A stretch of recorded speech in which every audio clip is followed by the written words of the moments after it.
Philip asked about getting tangles when he's trying to apply a little bit of power, maybe going for longer distance or dealing with the wind.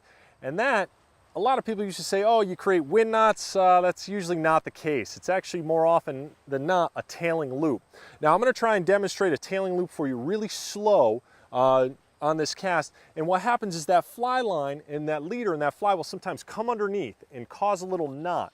So on these next couple casts, I'm going to try and throw them real slow. And we'll see if we can get a shot of this. When that fly line comes underneath, sometimes that leader and that fly will actually hit itself, causing little overhand knots. And that tailing loop right there is a very, very common problem. A lot of folks tend to get those tailing loops, like I said before, when you're dealing with windy conditions, trying to get a longer cast. Well, here's a couple causes of tailing loops, and then we're going to talk about a couple different ways to correct them.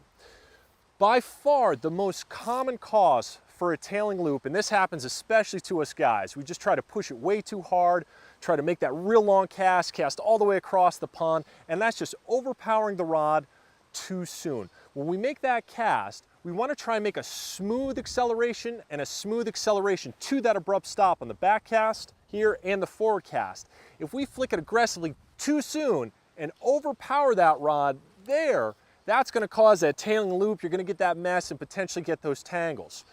So here's a couple tricks you can do to practice if you're getting that symptom where you're overpowering it and that line's tangling up. Make a low angle cast. I love these low angle casts. They're great for seeing everything. When you make that forward cast, just think it's a smooth acceleration. So start slow, accelerate, then come to an abrupt stop. That's going to give you a much nicer, smoother loop. That's going to result in great turnover. That's that leader and that fly straightening right out. So just think, start low, smooth acceleration to that abrupt stop. Smooth acceleration to that abrupt stop. So that is by far the most common, just trying to overpower it too soon. Now another common cause of a tailing loop is kind of a punch. There really isn't much turnover with the hand when we make that forward cast. If I just punch forward here, just with my fist, not using much wrist or that thumb to turn it over, that's going to cause a tailing loop right there. To get rid of that, just think, give a little push with that thumb. Get that rod tip to turn right over. When we make that cast, just a little push with the thumb, turning that rod tip over. That's going to help keep that loop open and roll it right out to those fish. And then finally, the third common cause of a tailing loop, well, I shouldn't say common, but it's a great way to demonstrate a tailing loop, is too short of a casting stroke for the amount of line. The casting stroke is how far back we go on the back cast to how far forward we go. Kind of looks a little bit like a V.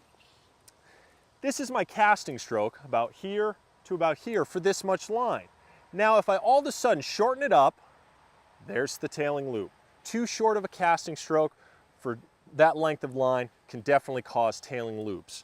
So let's think about this basic cast. We want to make a smooth acceleration to an abrupt stop. That's going to get the line to jump out behind us. Then again, a smooth acceleration to a stop on the forward cast, then we can lower that rod right back down. If we interrupt that cast by either too short of a casting stroke, too much power, or a punch, if you will, that's going to cause those tailing loops.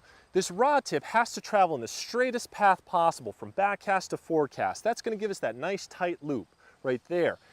If we travel in a little bit of a concave path, just think high, low, high, rod tips high, low, high, that's going to cause that tailing loop to form.